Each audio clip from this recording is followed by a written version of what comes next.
As I speak to you, on 2nd January, we paid $364 million in debt servicing. At the end of February, we are required to pay 6.1 billion Ghana cedis in debt servicing. You see, Alfred, I encourage you and other media organizations and analysts like Professor Jampo and Martin to carry out intense scrutiny of this government. That is helping resolve the problem. As I speak to you, parcels of fuel have landed, they've been discharged, more is on its way. So the immediate threat that we face has been averted, unless something catastrophic happens. So, Mr. Celebrity once again here. Charlie. So today, this morning, I watched the key point and I listened to Felix Ofosu Kwakye. And he spoke about debt restructuring, where it seems as though the ex-government has really plunged this country into debt. Now the funny thing is, even though they were borrowing, right? They were not willing to pay for the monies they borrowed. And that is the difficult aspect of the whole thing. If you are borrowing and you are paying, it would be different. But borrowing and not making payment and leaving the payment to be done by another government is criminal. Well, it is not criminal, but it is. So he says, as they entered government, out of 2nd January, government had to pay 360 million as part of debt restructuring, something they did not pay 1 cedi for. He says, February ending, they are supposed to pay about 6.1 billion Ghana cedis as part of debt restructuring. Next year, they are supposed to pay 180 billion, a country whose budget for the year is just a little over 200 billion. It's just a little over 200 billion. And we are supposed to pay 180 billion in debt restructuring. A woe that was visited onto us by the ex-government. Why? Why should this be? Let me not take the words out of his mouth. So I'll leave you so you go and watch what he said. The Minister for Communication at the presidency. Let's just listen to him. This is sad. It is indeed very sad. There's no way that there's more challenge than the finance ministry itself. The finance ministry. Already, the finance ministry is the nerve center of government. In fact, everything passes through there. And so, some governance experts believe that the finance minister is almost often the de facto prime minister of every government, because everything goes through. So, even in normal times, you would require help for the minister. Sometimes there are 2, sometimes there are 3.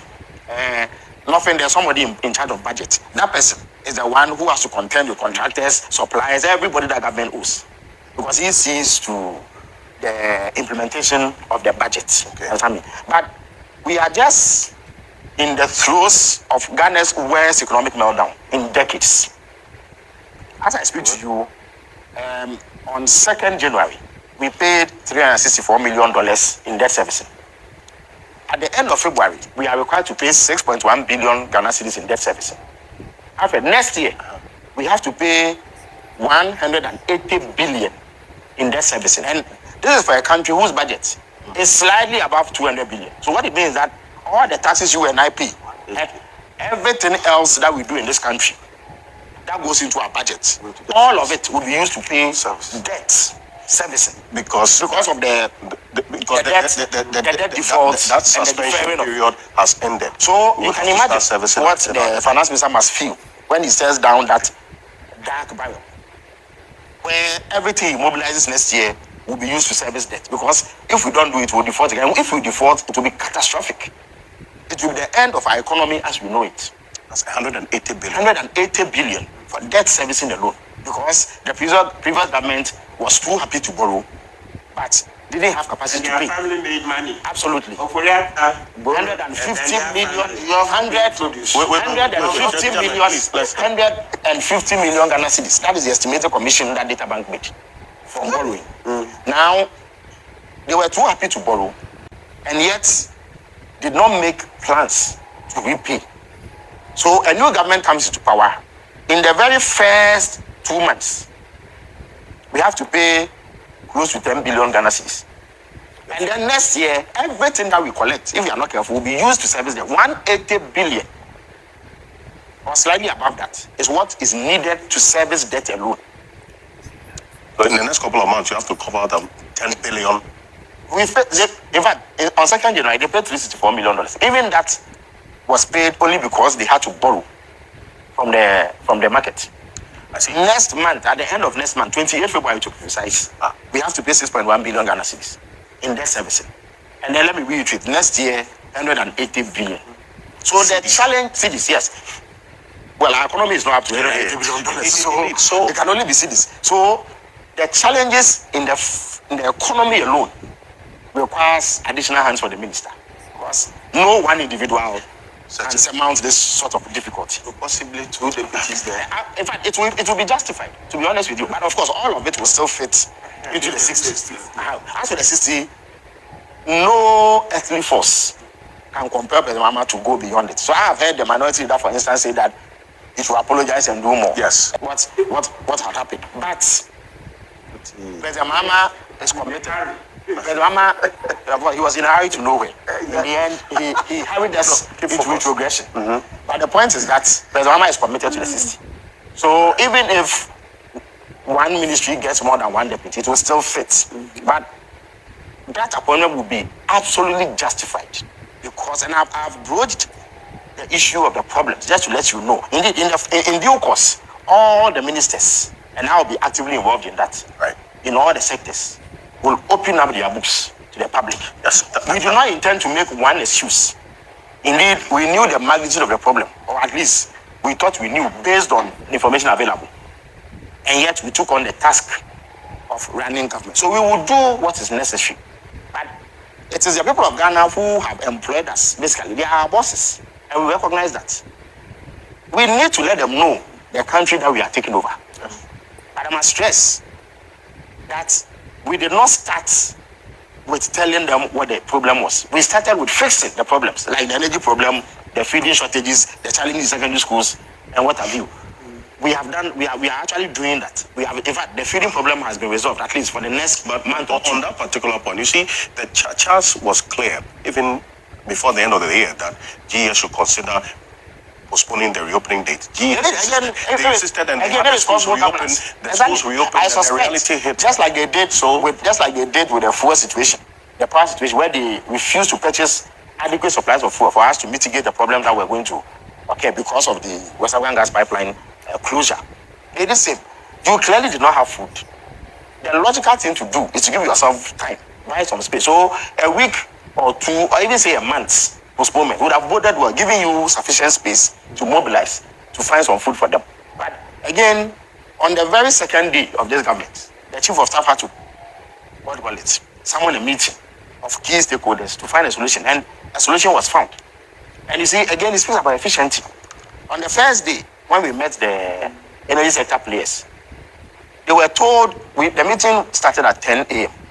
They were told that by 4 p.m. that they must bring government a proposal to address the difficulty. And indeed, by 4 p.m., they had brought us the proposal. It means that there is quality human resource in the ministries, departments, and agencies. It's about giving them the right kind of motivation and unleashing their potential.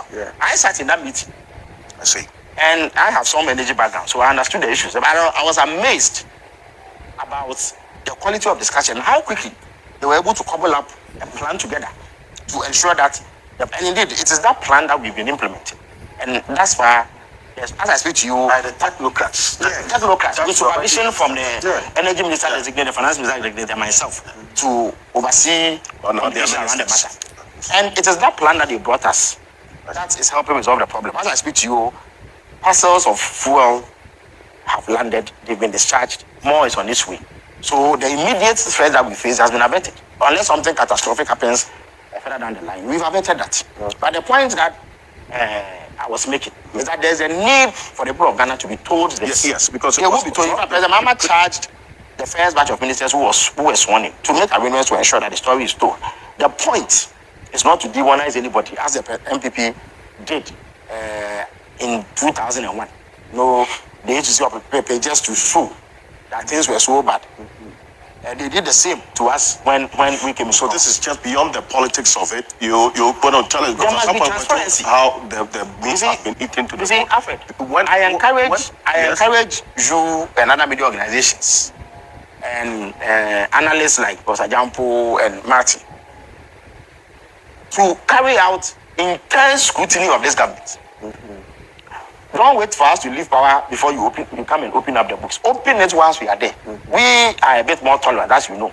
We are not going to fabricate falsehoods to smear you or unleash national security goons to silence you simply because you said something that is unpleasant. And in fact, free speech is guaranteed. It is not government that confers the right to free speech on anybody. It is an inalienable right. Good. What that means is that the moment you are born Ghanaian, by virtue of the fact that there's a document we call a constitution, you are free to criticize me, the Minister for Government Communication, dismiss my work, indicate that I'm a waste of time, I'm a drain on the public purse, and that my output is not satisfactory. You should be able to say that and go and sleep easy and wake up the following day and eat cocoa or drink tea and have peace of mind. You should be able to say that you don't like the color of President Mohammed's dress, or that a minister's wig is not properly put on, and still sleep easy. Indeed, if the writers of the Constitution anticipated that speech would only be pleasant, there will be no need to guarantee the right. Because if I'm only going to praise Martin, why would you need to do a law, pass a law that stops him from seeking retribution against me because I have criticized it? The framers of the Constitution anticipated that speech will be unpleasant, and that often those who have power want to suppress speech so that their misdeeds are hidden from the public. Justice Louis Brandes, an eminent jurist of the past in the United States, said that sunlight is the best disinfectant. Yes. So the thing that keeps governments on its toes the most is constant public scrutiny. The fact that I know that Martin will be up in arms against this government if we do not do ABCD is the very thing that will compel us to do the right things all the time, because we don't want him to be on our case. Yeah. So President Obama encourages, all of us encourage, indeed, no public official should ever have the right to put themselves above criticism. That's why I have gone public to express my opposition to even the contempt powers of court. I don't think that a Supreme Court judge, an MP, a minister, or even the president should be above criticism. There should be no punishment for saying things that the president doesn't like, or that the chief justice doesn't like, or the speaker of parliament doesn't like. We must give Ghanaians their due, and this is a government that will ensure that. Of course, we take on board commendation if and when we act in ways that please the public. They are free to praise us. But I don't think that we should thrive or live on praise. The people of Ghana did not vote for us only to come and have an exaggerated view of ourselves. We are ordinary citizens. I don't think that I'm more qualified than Professor Jampo to handle the portfolio I've been given. So there you have it. The debt that Ghana is facing, as well as the amount of money that Data Bank of Ofosu Bank was making from all of the borrowings. And we are the people that must pay for this debt. We are the people that must pay for this debt. When people have enriched themselves, I think we need to strategize the way we do governance in this country. Because it's annoying. It's annoying. Sometimes you are so infuriated that you want to do something that is drastic. Anyways, let me stop talking before I say certain things that I'm not supposed to say. I'm Mr. Celebrity. See you some other time. Thank you for watching.